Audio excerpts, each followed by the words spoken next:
gelap. Tak apa. Pasal orang dia gelap. Orang dia angkat cahaya tu dekat sini. Cuba. Kalau nak nipu satu-satu. Kita pukul. Bawa satu. Bawa satu sekat tanya dia. Nak buat mana? Tak apa tu. Assalamualaikum warahmatullahi wabarakatuh. A'udzu billahi minasyaitonir rajim. Bismillahirrahmanirrahim. Alhamdulillahi rabbil alamin. Wassalatu wassalamu ala asyrafil anbiya'i wal mursalin wa ala alihi wa sahbihi ajma'in. Subhanaka la 'ilma lana illa ma 'allamtana innaka antal alimul hakim. Rabbi shrah li sadri wa yassir li amri wahlul 'uqdatam min lisani yafqahu qawli. Rabbi yassir wa la tu'assir fa inna taysira 'alayka yasir. Rabbi tammim bil khair ya Fattah ya Fattah ya Alim. Yang dimuliakan Ustaz Zaki Mano selaku penyelaras paksi hari ini, bung. Tuan-tuan, puan, Ustaz, Ustazah, alim-alim ulama yang dikasihi Allah sekalian. Dan pada pagi ini kita bersyukur kepada Allah Subhanahu wa taala kerana pada pagi yang berbahagia ini sama-sama kita dapat sampai dengan sihat walafiat insya-Allah, dan boleh sama-sama kita menuntut ilmu peninggalan pusaka peninggalan Nabi sallallahu alaihi wasallam. Kalau tidak ada ilmu ditinggal kepada kita, tak tahu kita nak buat macam mana nak beramal. Sahabat-sahabat mengambil ilmu daripada Rasulullah, tabi'in mengambil ilmu daripada sahabat, tabi'in mengambil ilmu daripada tabi'in, dan sehinggalah ulama salafus salih yang terakhirnya sampai hari ini, yang pada saya lah standard saya di Baguntak ni ataupun kita di kawasan Krian ni, saya meletakkan standard saya. Orang kata kalau tak ada oratan nakah pun guna lah. Saya letak saya punya standard saya macam tu lah. Pasal yang kawan-kawan saya yang lain tu orang kata jauh lebih banyak baik pada saya. Dan saya cuba berkongsi lah setakat mana dengan izin Allah Subhanahu wa taala. Yang penting kita belajar sikit faham dan kita dapat amal. Belajar sikit faham. Belajar banyak kalau tak amal rugi kan. Tahu banyak tak apa. Tahu banyak tapi sekarang ni biarlah orang kata ada dia punya tingkatan-tingkatan dia, supaya kalaulah kita ni melalui zaman daripada kanak-kanak sampai remaja, sampai dah dewasa, sampai dah masuk alam tua, yang kalau boleh ilmu kita, pemikiran kita, amalan kita dan ketakwaan kita sesuai dengan umur kita, macam tu. Seandainya perjalanan itu tidak selari, kalaulah kita dah masuk dah umur tua, saya sebut tua ni macam saya lah, 40 lebih lah kan, depan saya banyak muda-muda ni.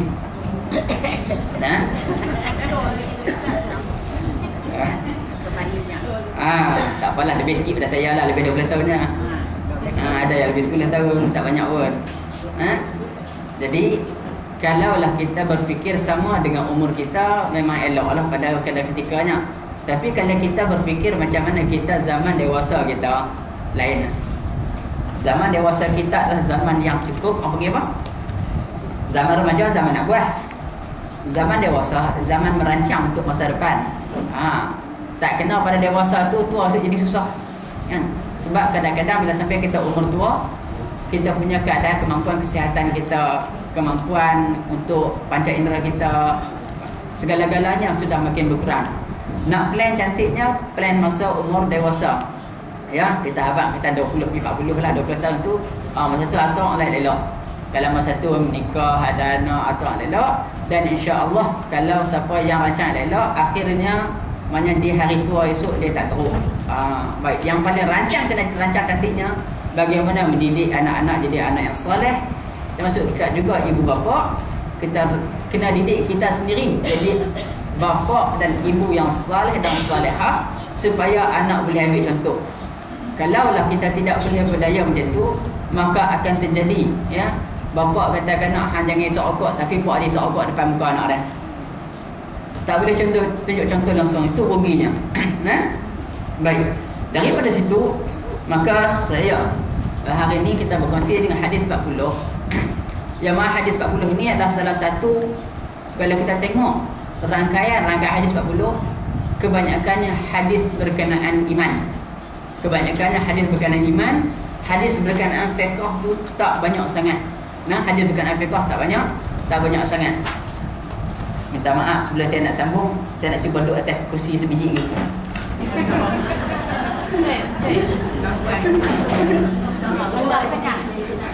Itu dia sedap. Nampak tu ke sini dah? Sini sikit. Dah nak rendah semua budak janam. Budak janam. Baik. Jadi setakat perjalanan kita di Paksi, saya yang berkongsi dengan tuan-tuan dan puan-puan sekalian di Bandar Baru dan juga di Sungai Aceh. Perjalanan kita sebenarnya hak yang saya nak cerita ni saya dah baca sikit dah di Sungai Aceh. Jadi sahabat-sahabat di Bandar Baru ni, tuan-tuan dan puan di Bandar Baru ni ada yang tertinggal juga, ada yang ikut. Nah, nampak majoriti yang tak dan ikut. Bila tak ada ikut, tak apa, saya ulang balik sikit lah. Nah, pergi kepada muka surat 18. 18. Banyak dah tu.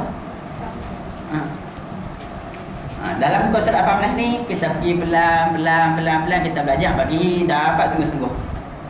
Ya. Jumpa dah muka surat 18.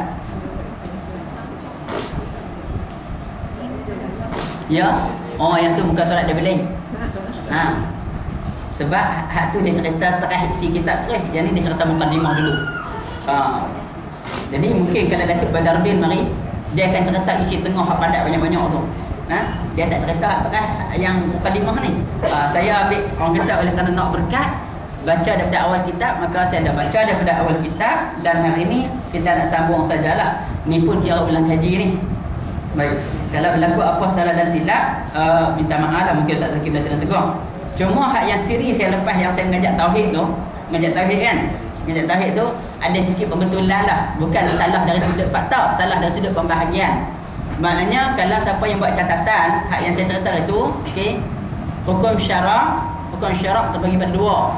Hukum syarak terbagi pada dua. Pertama dipanggil hukum taklifi, yang keduanya dipanggil hukum wad'i. Yang tu saya ulang balik. Sebenarnya yang tu saya pecah satu-satu.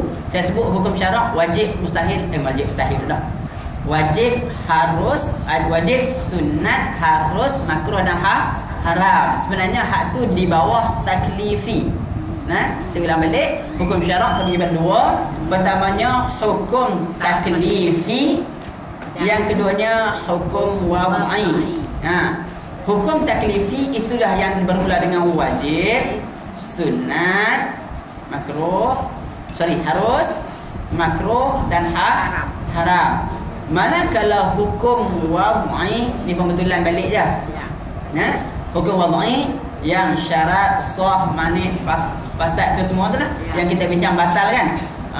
Ini sebagai ulang kaji balik lah. Kalau siapa yang tertinggal itu, dalam kitab tauhid tu ada, Lepas tu pergi kepada hukum akad dan pergi kepada hukum adat. Jadi yang hukum tiga, syarak, akal dan adat. Syarak ni pecah dua, satu taklifi, satu wad'i. Okey, habis cerita tu. Memang hajat nak kenapa betul juga kan sebelum pergi jauh. Pasal nak cerita bagi cakap-cakap saya satu dunia tengok. Hari ni orang Parit Ibu tengok. Lepas seminggu naik antara bangsa. Satu dunia baca tengok video saya. Depa upload masuk dalam internet. Tu saya. Memanglah kawan nak komen banyak, tapi saya tak pernah buka orang komen. Tak pernah tengok. Ya. Baik. Okey, pergi kepada yang ketiga tu, nombor 3 tu muka surat 18. Sorry 18. Istilah-istilah yang digunakan dalam ilmu mustalah hadis. Istilah-istilah yang digunakan dalam ilmu mustalah hadis. Yang ni siapa mengaji kelas Pak Senawi jumpalah ni. Kalau mengaji Pak Senawi atau sekarang mengaji stam Sijil Tinggi Agama Malaysia akan jumpa benda ni kalau dia lalui lah. Baik. Dia sebut di sini di antara istilah-istilah yang digunakan itu ialah, bila sebut di antara, maknanya tidak semua istilah dimuatkan 100% dalam kitab ni. Ada lagi yang tertinggal. Tak habis debuh ni. Kalau saya sengaja bawa lah ni. Ni mengaji istilah saja Ustaz ni kita. Mengaji istilah saja. Jangan tengok belakang duduk. Sebab anak-anak depan dia tak lama tak baca. Anak baca dalam tu cakap habis ya. Baik. Yang pertama, sanad, iaitu jalan yang menyampaikan kepada hadis. Jalan yang menyampaikan kepada hadis. Bagi yang tak ada kitab tu kena bayang sikit lah. Bayang sikit lah. Kalau contohnya, apa itu contoh sanad? Lah ni kita ambil dua keadaan lah. Dua keadaan. Satu, kalau kita buka TV3 dekat-dekat nak masuk waktu sembahyang tu, dia mari kan? Dia mari. Daripada Abu Hurairah radhiyallahu anhu. Daripada Nabi sallallahu alaihi wasallam. Kan? Yang tu yang dipanggil sanad. Sanad. Bila masuk kata-kata Rasulullah sudah dinamakan matan. Bila Rasulullah sebut je kalau Rasulullah SAW sudah dipanggil matan. Okey, baik. Tak apa. Yang penting faham dulu. Ya. Jalan yang menyampaikan kepada hadis, kalau tak ada sanad, mungkin kita tidak boleh kata-kata tu, tak boleh kata perkataan tu sebagai hadis. Sekejap lagi saya akan buat contoh banyak contoh supaya tuan-tuan dan puan boleh faham bagaimana kedudukan sanad dan hadis ni. Baik. Yang kedua, isnad. Isnad iaitu menyebut hadis. Menyebut hadis itu kepada orang yang mengatakannya. Menyebut hadis itu kepada orang yang mengatakannya. Okey, titik dekat tu dulu. Sekejap kita sambung lagi baca. Sanad dan isnad hampir sama artinya. Hampir sama artinya. Kedua-duanya adalah penting untuk menentukan nilaian hadis. Kata Abdullah bin Mubarak, isnad adalah dari urusan agama. Dan kalaulah tidak kerana isnad, nescaya berkatalah orang yang mau apa yang ia mau berkata. Faham tak? Tak faham. Kena tanya dulu Ustaz Kishong seorang-seorang. Baca Ustaz kami tak apa-apa saja. Okey. Lalu kalimah pertamanya faham tak? Sanad kan? Ya. Okey. Setiap hadis ada sanad dan matan. Itu tak lari ya. Ada sanad dan matan. Baik. Sanadnya sahabat tabi'in yang bawa hadis, itu dikatakan sanad. Matan tu kata-kata Nabi. Habis dah tu. Isnad pula dan kita menyebutkan hadis itu kepada orang yang mengatakannya. Contohnya, kan? Kalau saya sebut isnad, maka sekarang ni yang bawa hadis tadi ni, saya bagi contoh adalah Abu Hurairah. Maka kita sebut hadis ni dibawa oleh Abu Hurairah daripada Nabi sallallahu alaihi wasallam, itulah yang dikatakan isnad. Ulang balik. Bila kita tengok ada nama Abu Hurairah kat situ, kan? Kat sanad tu ada nama Abu Hurairah, maka kita kata Abu Hurairah yang bawa hadis ni, itu yang dikatakan isnad. Kita menyebut bahasanya hadis tu dibawa oleh Abu Hurairah. Nah, boleh no? Okey, senang. Pergi lagi. Tu cerita rangka-rangka. Nah. Sanad dan isnad hampir sama artinya, keduanya adalah penting untuk menentukan nilaian hadis. Ceritanya apa? Kalaulah kita baca mana-mana kitab, hanya ada ditulis daripada Rasulullah sallallahu alaihi wasallam. Kadang-kadang terlalu ringkas, hanya tulis daripada Nabi sallallahu alaihi wasallam, ataupun tulis qala Rasulullah sallallahu alaihi wasallam. Siapa yang bawa hadis tu di kalangan sahabat tak tahu. Matan tak ada. Nah, faham tak? Matan tak ada matan. Hak yang bawa tak ada.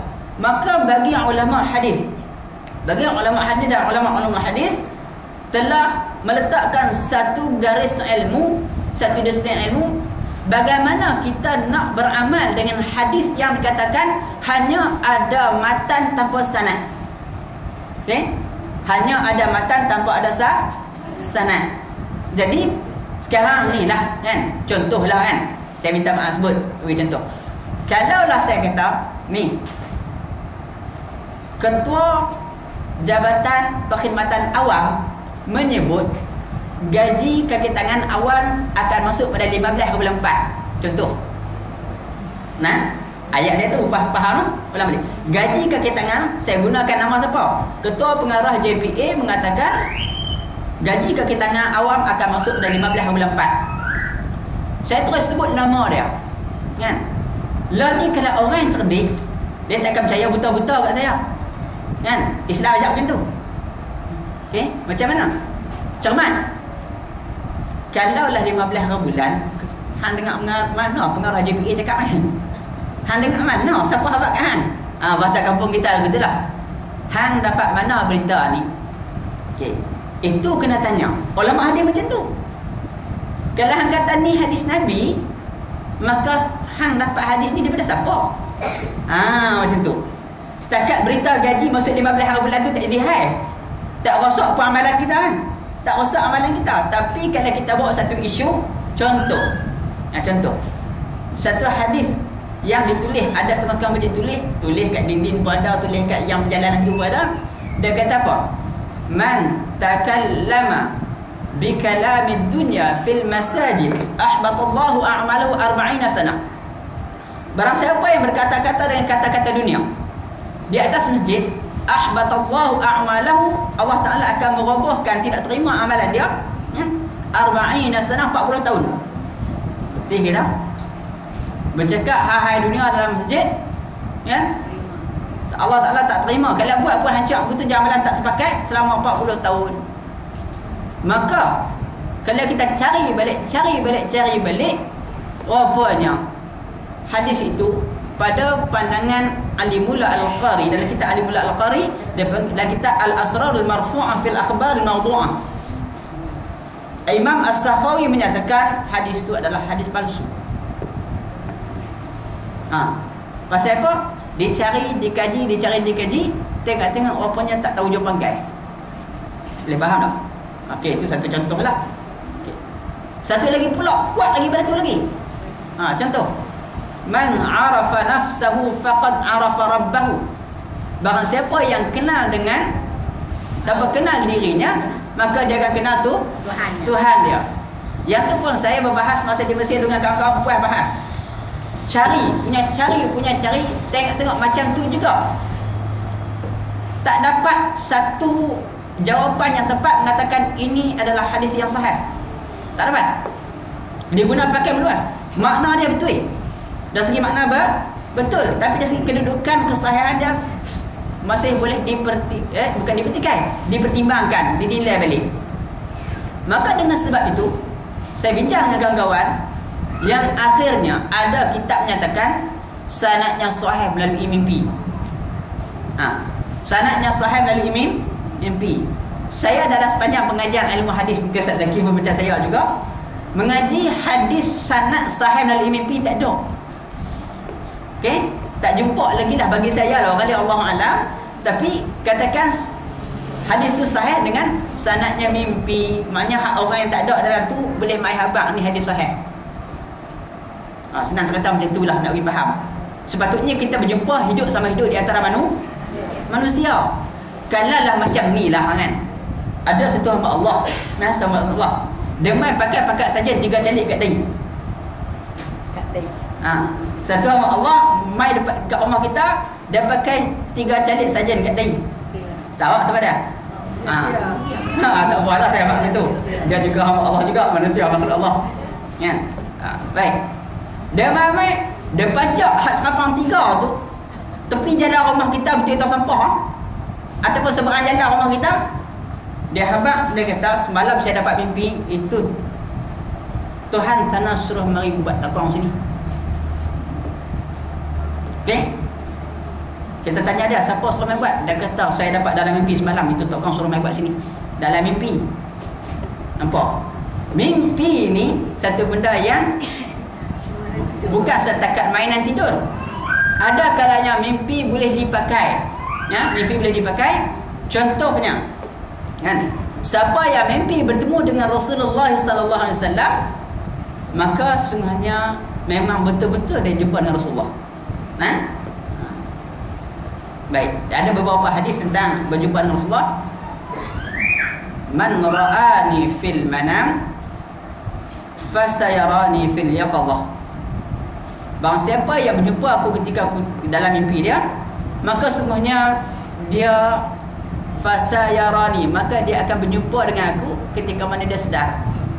Walaupun ada pandangan ulama di antaranya Imam Nawawi yang menyatakan berkenaan dengan orang yang berjumpa Rasulullah selepas Nabi mati, kan? Nabi mati, minta maaf, Astagfirullahaladzim. Nabi wafat, maka yang tu yang Imam Nawawi letakkan pandangan, dia kata hadis ni yang dia kata siapa yang berjumpa dengan aku pada mimpi, maka dia akan berjumpa aku ketika sedar. Imam Nawawi kata ini satu pandangan berkenaan apa? Rasulullah dalam keadaan masih hidup. Kan? Sahabat-sahabat pergi jauh, tiba-tiba mimpi Rasulullah. Dan satu pandangan daripada Sahih Muslim menyatakan Syarah Nawawi, Imam Nawawi kata memang betul hal tu, tapi mereka akan jumpa ketika mana Rasulullah masih hidup. Dan itu cara nak takwilnya. Kalau lah saya jumpa Rasulullah masih hidup kat Bandar Baru contoh, ataupun saya balik Mekah, saya kata aku jumpa Rasulullah depan Kaabah, satu isu besar, kan? Dalam segi hadis sahih betul, siapa yang jumpa aku dalam mimpi, maka dia akan melihat aku secara yaqadhah, secara sedar. Nampak? Kalau saya kata saya balik Mekah, saya jumpa Nabi depan Kaabah, tak lagi jaki mai cari saya, pejabat agama mai cari saya, macam mana Rasulullah dah mati yang boleh jumpa, kan? Jadi itulah yang Imam awal-awal dah letakkan pandangan bahawasanya jumpa, memang betul jumpa, tapi masa Rasulullah masih hidup. Kalau jumpa sumpah jangan nak cerita kat orang, jadi fitnah, kan? Jadi fitnah bukan pasal apa, takut, kan? Kalau Asy'ari Muhammad kita jumpa Nabi ketika sedang, lagi letih kita, kan? Yang tu pun jadi isu besar, kan? Terus Asy'ari yang glamour, kalau saya jalan sebut lagilah Allah harap tak minta. Nah, okey, itu contohnya. Masalah status sahih dalam mimpi. Okey. Man ra'ani fil manam faqad ra'ani, satu hadis yang lain. Siapa yang berjumpa aku dalam mimpi, maka semuanya dia telah melihat aku. Siapa yang melihat aku dalam mimpi, maka dia sungguhnya telah melihat aku. Fa inna syaitan, maka sesungguhnya syaitan la yatamathalu bi, dia tidak mampu nak menyerupai aku. Dalam tidur mak kita meninggal 12 tahun dah, tiba-tiba mak mai, awak lah hang makan harta adik-beradik hang berhabis, hang tak bagi kat depa sikit. Contohlah. Kan, contoh. Kan? Ataupun ayah kata mai, awak lah hang buat adik dia hang macam ni, ada harta hang tak bagi depa nak sekolah mengaji elok, hang berhabis kat hang seorang. Baik, itulah mimpi, tapi yang tu boleh betul-betul. Kan? Macam masa saya di Mesir dulu, sempatlah dah mula-mula pergi seronok. Buah punya sat. Tengok aku dekat Malaysia dah. Dekat nak Malaysia dah. Dia tak kerjakan Allah Ta'ala, mimpi mak saya mari. Mak saya meninggal lama dah, tahun 90. Bila mak saya mimpi, mai dalam mimpi dalam keadaan pakai telekong putih, berasa cukup dosa, cukup salah.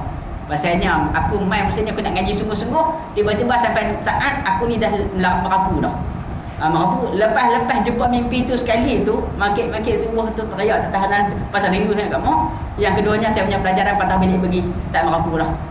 Memanglah bukan pasal apa, dia nak merapu di Mesir ni, kalau kata nak tajak merapu, bukan merapu kata buat jahat macam orang, cuma dia ralik, dia jadi lengah, dah gitu kan, macam tu lah. Bukan lebih karaoke dah. Tak boleh. Okey, itu yang dah katakan sanad dan isnad. Baiklah, kita tengok itu cara nak nilai hadis nah. Manakala yang dikatakan Abdullah bin Mubarak berkata isnad adalah dari urusan agama, dan kalau tidak kerana isnad, saya berkatalah orang yang mau apa yang dia kata. Maka macam tadi ya, saya boleh habang apa-apa saja benda berlaku. Saya kata Nabi SAW kata macam ni, sedangkan saya dengan Nabi 1000 tahun, siapa orang yang bawa hadis tu yang sampai kepada saya? Bermakna kita tidak boleh sembarangan menyatakan satu perkara, sandarkan kepada Rasulullah. Bila kita sandarkan kepada Rasulullah, bermakna kita kena ikut disiplin ilmunya. Lepas Rasulullah ada sahabat, ada tabi'in, segala sanad-sanad ni sampai kepada kita baru boleh pakai. Tu cerita dia. Cara kita nak beramal dengan mana-mana hadis. Baik. Jadi kalaulah tak ada, maka ramai orang akan ciptakan hadis palsu. Termasuk juga satu lagi kitab ni. Sini. Al-wad'u fi istilah rijalil hadis. Al-wad'u ni maksudnya kepalsuan dalam istilah rijalil hadis di kalangan ulama-ulama hadis. Dalam ni ada 146 hadis palsu. 146 hadis palsu yang hari ni kalau kita baca pakai tak baca dah kitab ni. Kalau kita bincang hak ni lah. Kalau ikut saya lah, Dr. Asri Zainal Abidin cukup minat bincang kitab ni. Pasal apa? Kitab yang seumpama ni kita ada banyak unsur-unsur hadis palsu banyak masuk dalam amalan masyarakat kita. Tetapi kita tak kenal yang mana satu. Okey, baik. Itu secara umum dulu lah, saya tidak masuk secara khusus. Lebih lagi nah. Okey, musannid ada tasydid ke tak lagi rasa tak ada apa. Musnid ni. Dalam kita tolong kalau mudah-mudahan ala sawab yang kami baca kitab Arab adalah musnid. Musnid nah. Betulkan sikit. Iaitu orang yang meriwayatkan hadis dengan isnadnya. Orang yang meriwayatkan hadis dengan isnadnya. Sekarang ni contohnya, saya di antara 5 orang yang ada dalam sanad hadis. Faham tak? Matan saya cerita tu kata-kata Nabi. Dalam sanad hadis contohnya daripada Jalal bin Salim, daripada Zaki bin Makno, daripada Rajaluddin, daripada Syekh Nuruddin Murbah Banjar Al-Maki. Saya 5 orang yang tersebut dalam matan tu. Dalam sanad tu. Contoh.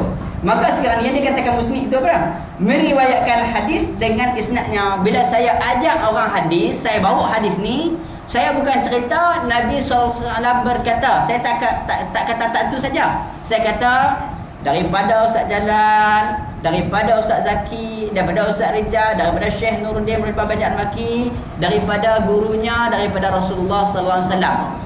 Dan saya sebut habis apa yang Nabi sebut tu tanpa ubah walaupun satu huruf, walaupun satu kalimah, walaupun satu baris. Hak mana yang bawa tu sebut habis daripada mula sampai atas.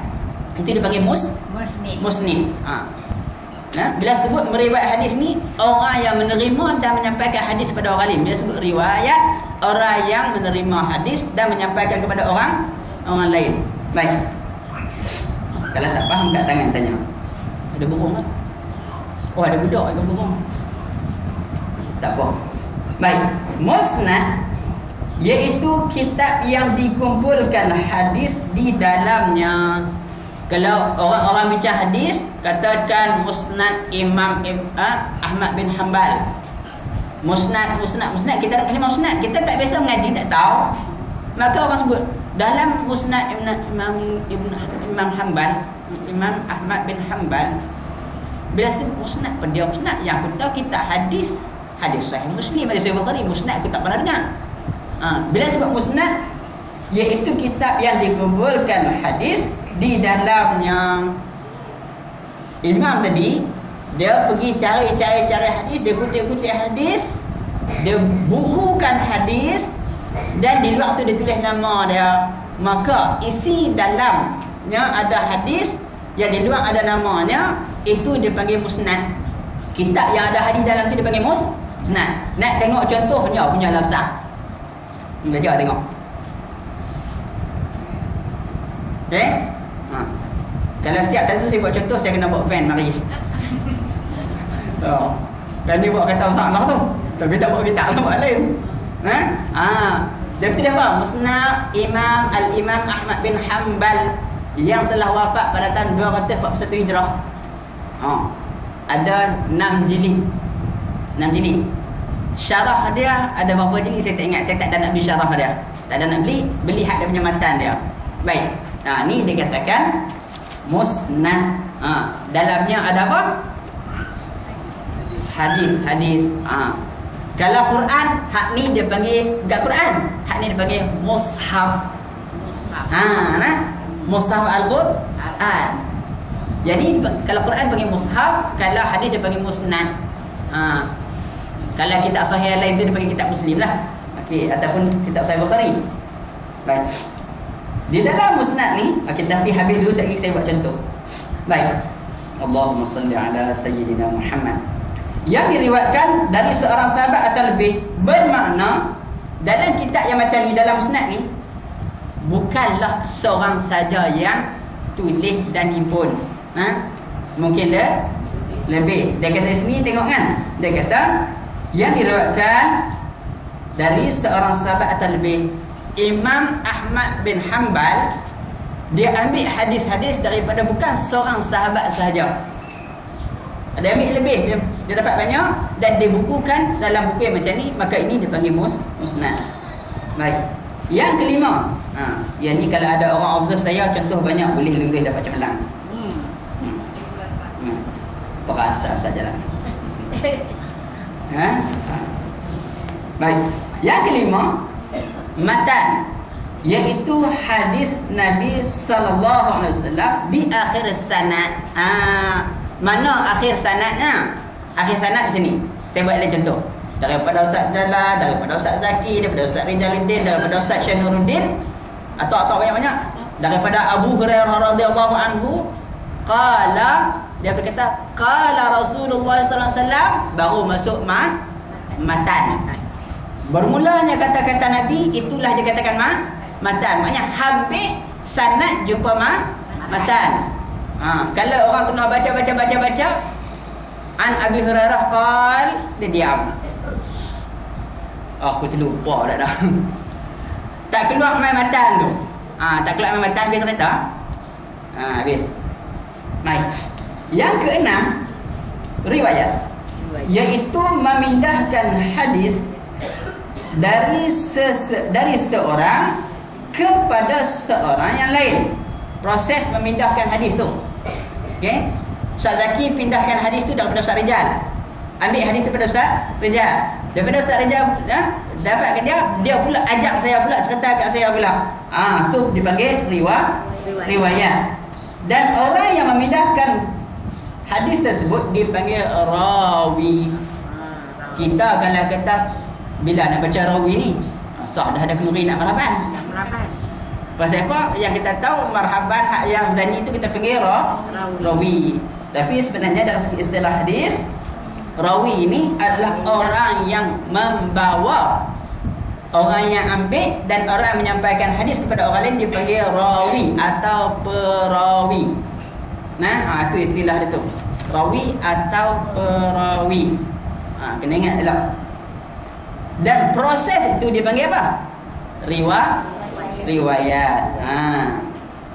Baik. Allahumma salli ala sayyidina Muhammad. Terus yang ketujuh, istikhraj dan ikhraj, iaitu mengambil sesuatu hadis dari sesuatu kitab. Mengambil sesuatu hadis dari sesuatu kitab, itu satu.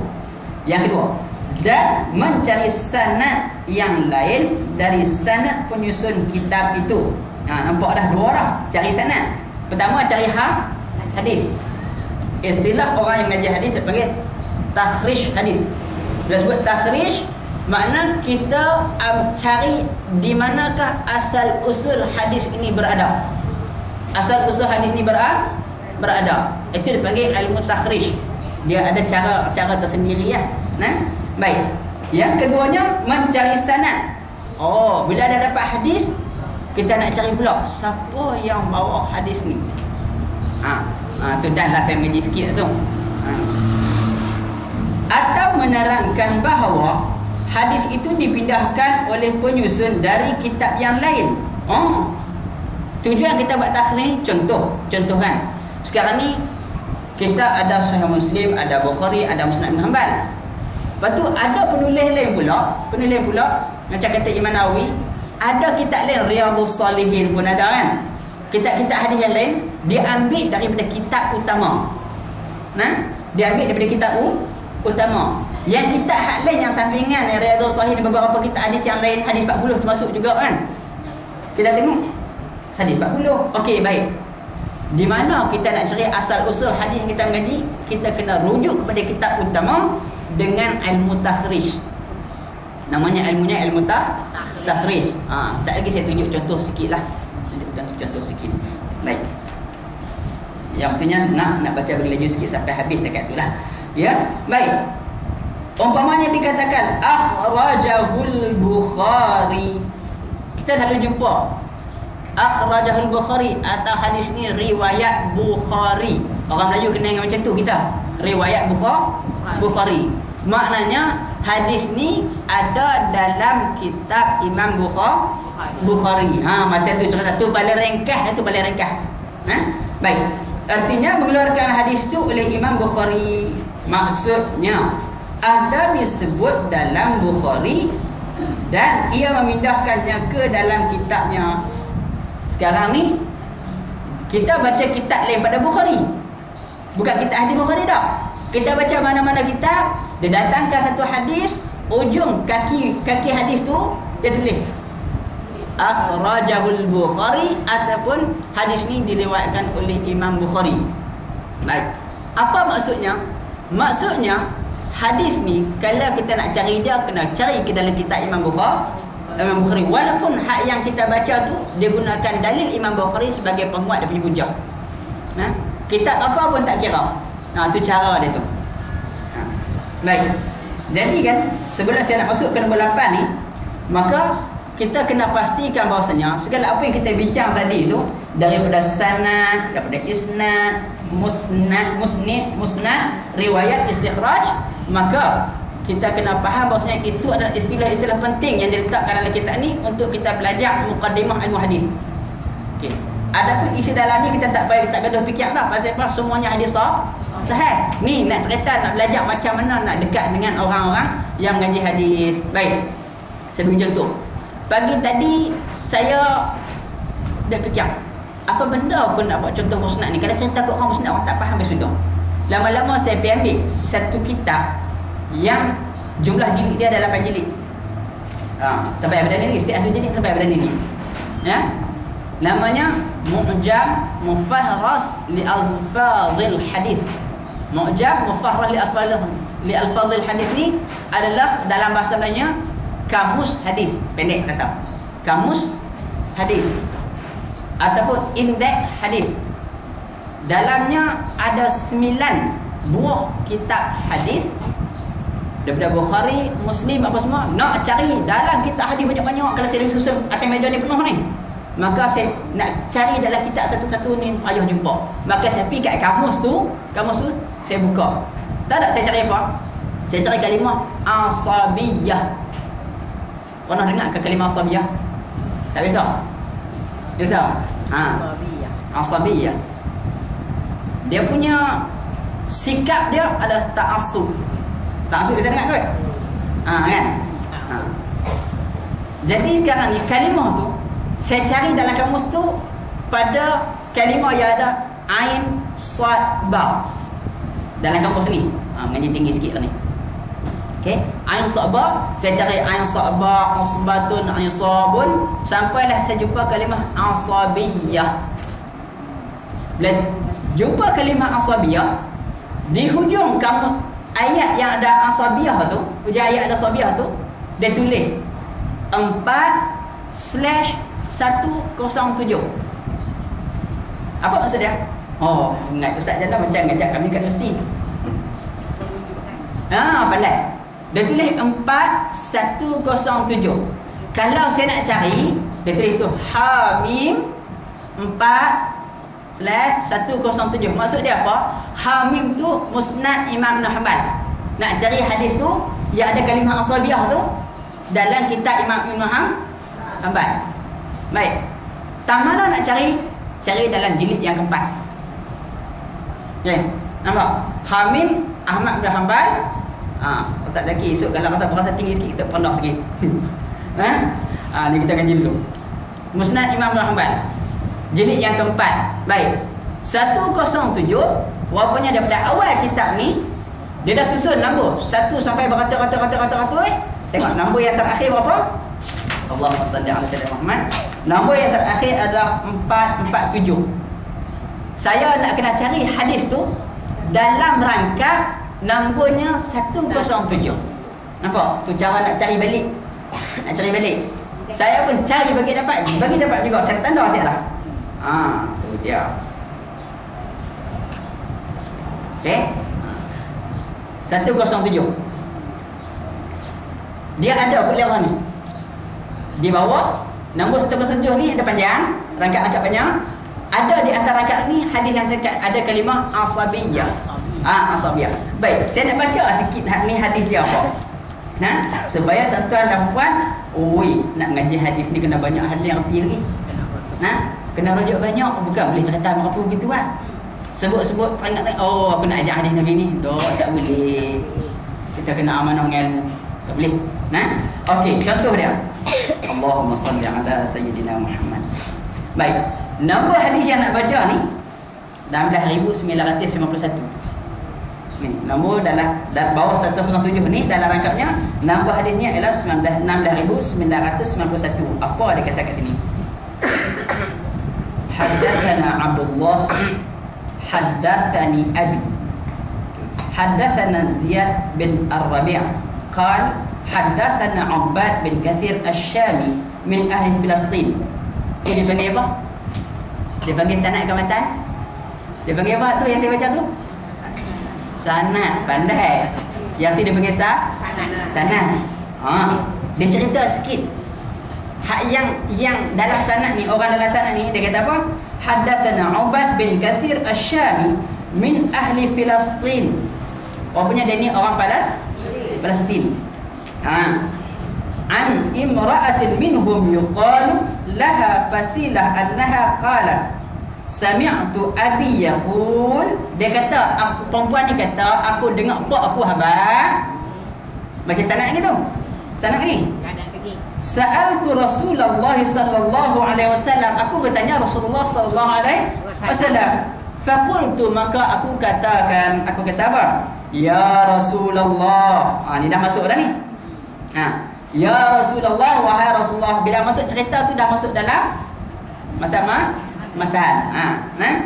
Ya Rasulullah, wahai Rasulullah, aminal asabiyyata ataupun aminal asabiyyati ay yuhibbar rajulu qaumahu. Kawan ni datang daripada Palestin, tanya kepada Rasulullah. Dia dengar pak dia cakap kan. Pak dia habaq kat dia, pak dia kata aku tanya Rasulullah. Aminal asabiyah, adakah menjadi satu sikap ta'assub? Ay yuhibbar rajulu qaumahu. Seseorang lelaki itu dia mengasihi kaum dia, bangsa dia. Adakah saya mengasihi bangsa saya, kaum saya jadi ta'assub? Sikap yang tak baik? Faham tak? Ni nak mengaji itu orang kata kita pilih-pilih lah. Baik, ada tanda soal. Qal, Rasulullah jawab, la. Siapa sayang bangsa dia, siapa sayang kaum dia, siapa sayang kulaan dia, tak menjadi satu perangai ta'assub. Faham tak? Bukan satu masalah. Boleh. Kena faham elok nah. Baik. Sambung lagi. La, Nabi kata dak, walakin minal asabiyyati, dan akan tetapi yang jadi asabiyah ta'assub mutatuli ni, yang dikatakan ta'assub ni apa dia? Asabiyah ni ayyam surah rajulu, bahasanya seseorang lelaki itu membantu atau menolong qaumahu, kaum dia, bangsa dia, kulaan dia, ala zulmin, di atas dasar kezaliman. Okey? Ulang balik. Nabi kata tak, kalau sayang bangsa tak jadi apa, boleh, bagus. Nabi pun sayang bangsa Arab, ya. Nabi pun sayang umat dia, bukan setakat bangsa dia, kaum dia, umat dia, semua Nabi sayang. Tak salah, ya. Walakin minal asabiyah, tetapi dia kata yang menjadi sebahagian daripada sikap asabiyah ni, ta'assub ni, ayyasar rajulu qaumahu, kita menolong membantu seorang lelaki, kita tahu dia ni adik-beradik kita, ataupun siapa-siapa yang orang kata ada kaitan dengan kita lah, lelaki ni dia tolong kaum dia ala zulmin, di atas dasar kezaliman. Baik, jadinya apakah maksud tolong atas dasar kezaliman? Yang ni yang nak cerita ni. Jadi saya bagi contoh mudah. Sekarang ni kita lalu kat satu pekan, mana-mana pekan lah. Tengok-tengok ada seorang budak muda, kita tengok katakan kita ni orang kata muka sama spesies macam kita lah, muka Melayu lah, kan? Budak tu masuk kedai, kita ada lalu ngam suka jalan kaki lah. Masuk kedai, tengok-tengok Cina dah keluar daripada kedai tu, pegang budak Melayu ni, tumbuk pukul, kita pula pergi ambil barang pun, hantar Cina tu balik, kan? Pukul Cina tu balik, dalam keadaan kita tak tahu apa. Kita tak tahu apa. Tak ada usaha besar ni. Maka ataupun kita angkat geng pi pula. Kan, pi pula kan. Pasal apa? Atas dasar dia muka Melayu macam kita. Macam tu. Maka kita tak boleh buat macam tu. Kan? Sebab kita kena set dia mungkin masuk dia mencuri kedai Cina tu. Kan? Memang layak dapat panggung macam tu pun. Kan? Ataupun ada apa masalah yang menyebabkan dia dipukul dan didera macam tu. Tapi sebenarnya itu contoh rendah ringkas lah. Baik, kalau dari sudut contoh yang lain pula, maka kalaulah kata kita ni sama-sama bangsa kita, kalau nak bagi apa-apa projek, nak bagi apa-apa, jangan kira bendera lah. Dia faham tak? Macam tu senang, saya buat ayat gitu senang.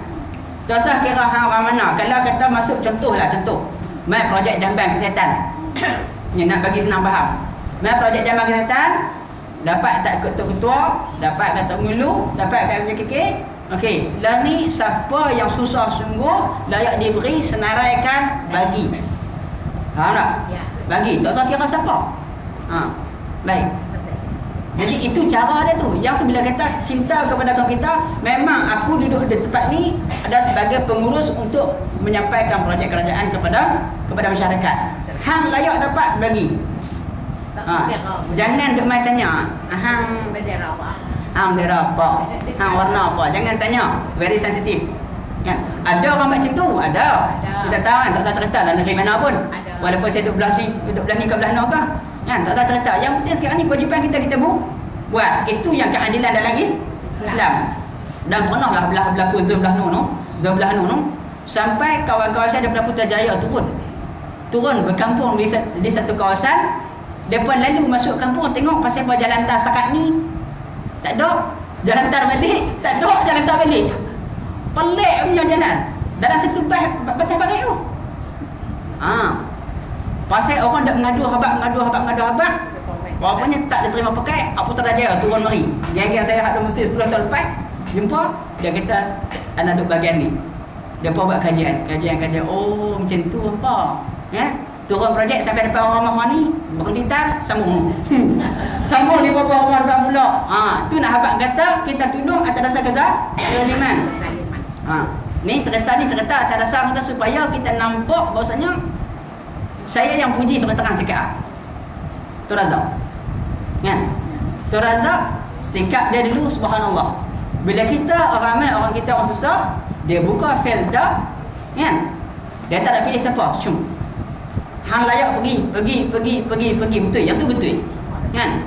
Kenapa saya cerita benda ni? Sebab ada hamba Allah yang mari tanya pendirian saya. Dia kata, ustaz, macam mana pandangan ustaz dengan belah ni? Kata payah pun nak jawab. Dia nak tanya kita belah ni. Saya kata saya bukan belah ni, kan? 2 jam saya sembang dengan dia tu, satu daripada pukul 1 sampai pukul 3 kan? 3 duduk sebelah meja saya. Dia sembang. Saya kata tak salah sayang bangsa, tapi biar kena betul cara dia lah. Jangan pilih kasih. Tak boleh macam tu, kan? Jadi dia sembang. Penutup cerita sembang tadi apa? Tengok dia telefon. Ustaz, hari sekian-sekian ustaz dah free ya? Pasal apa? Dia kata nak minta ustaz jadi imam saya mulai di Universiti Sains Malaysia Transkrian. Untuk siapa ni? Dia kata untuk beliau ni pun terbaik. Ni kawan yang telefon saya ni. Saya kata macam mana boleh panggil saya, kan? Macam dia panggil. Dia kata saya dah berjumpa dengan pengarah beliau negeri Pulau Pinang. Saya sebut nama ustaz kat dia. Okey, sebut. Kalau tu tanya, pengarah beliau tu Pulau Pinang tanya, ustaz jalan ni macam mana? Dia kata belah ni pun tak Islam saja. Islam. Bila saya berujar kat dia, satu dalam masa 2 jam tu, saya kata dia belah ni tak. Kita cakap Islam saja. Apa Islam tak? Hak tu saya bagi. Kan? Pasal dia tanya pendirian saya. Kan? Saya kata kalau belah ni cerita Islam, hak tu aku pakai. Belanja cerita Islam tu aku pakai. Kan? Tapi yang pentingnya sekarang ni aku bawa Islam. Tak kira siapa. Kalau gitu tak apalah, saya boleh kata. Saya boleh pergi lah bantu, kayak mula tu saya boleh bantu kan. Ada yang tak pi, dia kata ni atas ni kata panggil orang lain lah. Bukan, jadi fitnah besar kalau tak kena gaya. Kalau pi atas nama NGO, atas nama badan macam ni, tak apa, saya pergi tak ada masalah. Ni bukan nak kempen dah. Lah sebab kita nak cerita, bila kita bercakap, kita cerita Islam tak ada sebab boleh petikai. Ada? Kita baca hak ni pun itulah contoh lah no. Kalau